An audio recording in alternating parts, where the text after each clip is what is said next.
भक्तजनों, आज आप सुने भादो मास की अजाया एकादशी व्रत कथा। कुंती पुत्र युधिष्ठिर से कहने लगे, हे जनार्दन, भादो मास कृष्णा एकादशी का क्या नाम है और उसकी विधि और महात्म्य क्या है। भगवान श्री कृष्णा कहने लगे कि सब प्रकार के पापों को नाश करने वाली इस एकादशी का नाम आजा एकादशी है। इसके व्रत को करने से मनुष्य सब पापों से मुक्त हो जाता है। जो मनुष्य इस दिन भगवान हरिकेश का पूजन करता है उसको अवश्य ही वैकुंठ की प्राप्ति होती है। अब मैं इसकी कथा कहता हूँ, सो ध्यान पूर्वक सुनो। प्राचीन काल में हरिश्चंद्र नाम का एक सत्यवादी राजा राज करता था।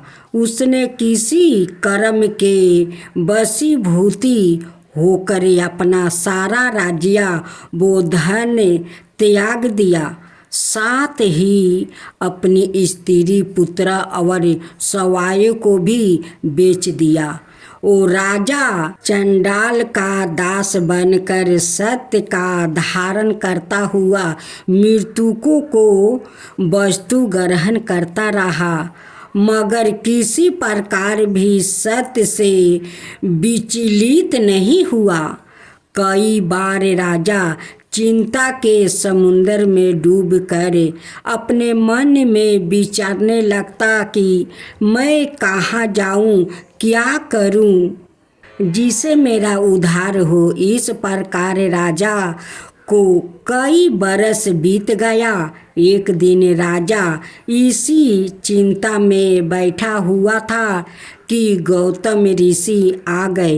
राजा ने उनको देख कर प्रणाम किया और अपनी सब दुख भरी गाथा सुनाई। राजा की यह बात सुनकर गौतम ऋषि ने कहा, हे राजन, तुम्हारे भाग्य में आज से 7 रोज बाद भादो मास कृष्णा पक्ष की आजा नाम की एकादशी योगी। तुम विधि पूर्वक उसका व्रत करो। इस व्रत के पुण्य के प्रभाव से तुम्हारा समस्त पाप नष्ट हो जाएंगे। इस प्रकार राजा से कहकर गौतम ऋषि तो उसी समय अंतर्ध्यान हो गए और राजा ने उनके कथन अनुसार एकादशी आने पर विधि पूर्वक व्रत और जागरण किया। उस व्रत के प्रभाव से राजा के समस्त पाप नष्ट हो गया। स्वर्ग में बाजा बजाने लगे और पुष्पा की वर्षा होने लगी। उसने अपने मृतक पुत्रा को जीवित और अपनी स्त्री को वस्तु और आभूषणों से युक्त देखा। उस व्रत के प्रभाव से उसको पूर्ण राज्य मिल गया और अंत समय में अपने परिवार सहित स्वर्ग को गया। हे राजन, यह सब आजा एकादशी के प्रभाव से ही हुआ है। अत जो मनुष्य यत्न के साथ विधि पूर्वक इस व्रत को करते हुए रात्रि जागरण करते हैं, उनके समस्त पाप नष्ट होकर अंत में वो स्वर्ग लोक को प्राप्ति होते हैं। इस एकादशी की कथा के श्रवण मात्रा से अश्वमेध यज्ञ का फल प्राप्ति हो जाता है। अब सुने तुलसी माता की व्रत कथा। कार्तिक मास के शुक्ला पक्ष की एकादशी पर भगवान विष्णु के शालिग्राम रूप में और माता तुलसी का विवाह किया जाता है। कई लोग द्वादशी तिथि पर भी तुलसी विवाह करते हैं। तुलसी भगवान विष्णु को अति प्रिय है। तुलसी के बिना भगवान विष्णु भोग स्वीकार नहीं करते हैं। तुलसी पूर्व जन्म में एक लड़की थी जिसका नाम बिंदा था, जिसका जन्म राक्षस कुल में हुआ था। राक्षस जलंधर समुंदर से उत्पन्न हुआ था।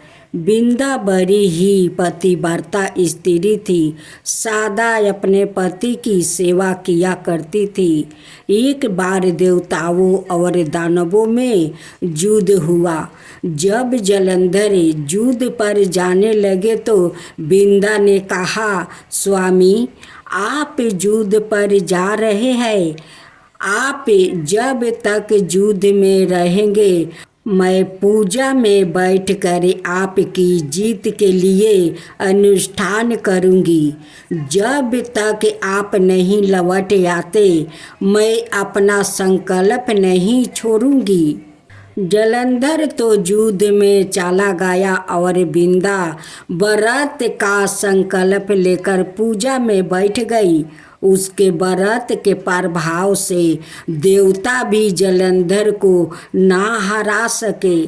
सारे देवता जब हारने लगे तो विष्णु जी के पास पहुँचे और सभी ने भगवान से प्रार्थना की।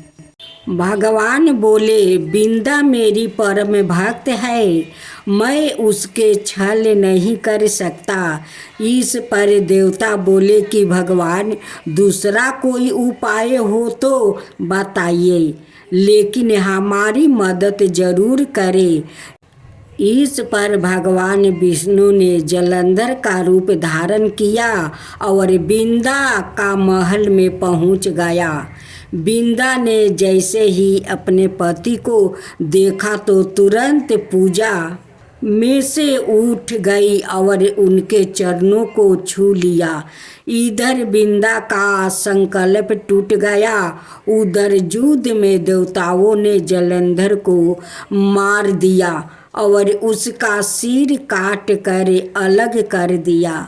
जलंधर का काटा हुआ सिर जब महल में आ गिरा तो बिंदा ने आश्चर्य से भगवान की ओर देखा, जिन्होंने जलंधर का रूप धारण कर रखा था।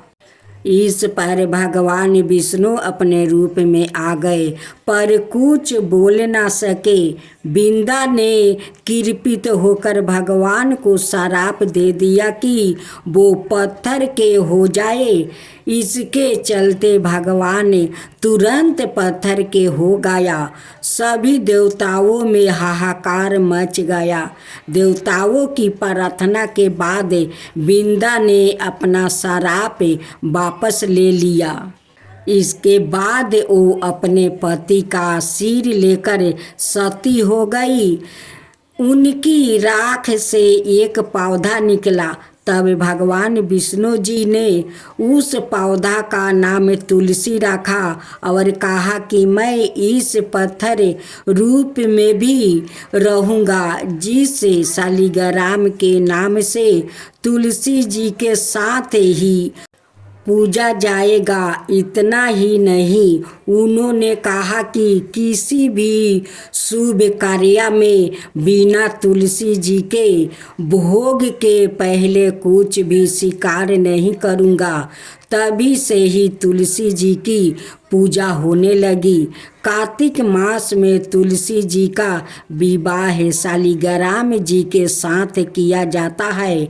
साथ ही देवउठानी एकादशी के दिन इसे तुलसी विवाह के रूप में मनाया जाता है। भक्तजनों, आज आप सुने भाद्रो मास की गणेश भगवान का गुरु प्रदोष व्रत कथा। जो प्रदोष व्रत गुरुवार के दिन पड़ता है वो गुरु प्रदोष व्रत कहलाता है। गुरुवार प्रदोष व्रत रखने से भक्तों को अपने पूर्वजों का आशीर्वाद मिलता है। गुरु प्रदोष व्रत कथा। एक बार इंद्र और वृत्रासुर की सेना में घनघोर युद्ध हुआ। देवताओं ने दैत्य सेना को पराजित कर नष्ट भ्रष्ट कर डाला। यह देखे वित्रासुर अत्यंत क्रोधित हो गया। सवाए युद्ध को उदित हुआ।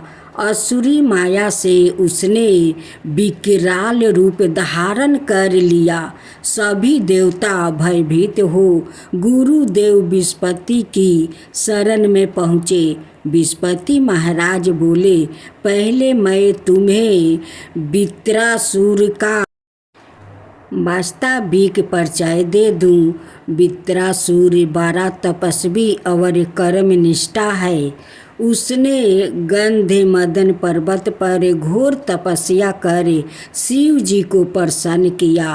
पूर्व समय में वो चित्ररथ नाम का राजा था। एक बार वो अपने विमान से कैलाश पर्वत चला गया। वहाँ शिव जी के बामे अंग में माता पार्वती को विराजमान देखा। वो उपहास से पूर्वक बोले, हे प्रभु, मोह माया में फंसे होने के कारण हम स्त्रियों के वशीभूति रहते हैं, किंतु देवलोक में ऐसा दृष्टि गोचर नहीं हुआ कि स्त्री आलिंगनबद्ध हो। सभा में बैठे चित्ररथ के यह वचन सुने सर्वव्यापी शिव शंकर हंस कर बोले, हे राजन, मेरा व्यवहारिक के दृष्टिकोण पृथक है। मैंने मृत्युदाता कालकूट महाविष का पान किया है, फिर भी तुम साधारण जान की भांति मेरे उपवास उड़ाते हो। माता पार्वती क्रोधित हो चित्ररथ से संबोधित हुई, अरे दुष्ट, तूने सर्वव्यापी परमेश्वर के साथ ही मेरा भी उपवास उड़ाया है। अतः मैं तुझे वो शिक्षा दूंगी कि फिर तू ऐसा संतों के उपवास का दुस्साहस नहीं करेगा। अब तू दैत्य स्वरूप धारण कर विमान से नीचे गिरे। मैं तुझे श्राप देती हूँ। जगदम्बा भवानी के अभिशाप से चित्ररथ राक्षस योनि को प्राप्ति हो गया और त्वष्टा नाम का ऋषि के श्रेष्ठ तप से उत्पन्न हो वित्रासुर बना। गुरुदेव विस्पति आगे बोले, वित्रासुर बाल्यकाल से ही शिव भक्त रहा है। अतः इंद्र, तुम विस्पति पर दोष व्रत करो, शंकर भगवान को प्रसन्न करो। देवराज ने गुरुदेव की आज्ञा का पालन कर विस्पति प्रदोष व्रत किया। गुरु प्रदोष व्रत के प्रताप से इंद्र ने शीघ्र ही वित्रासुर पर विजय प्राप्ति कर लिया और देवलोक में शांति छा गई।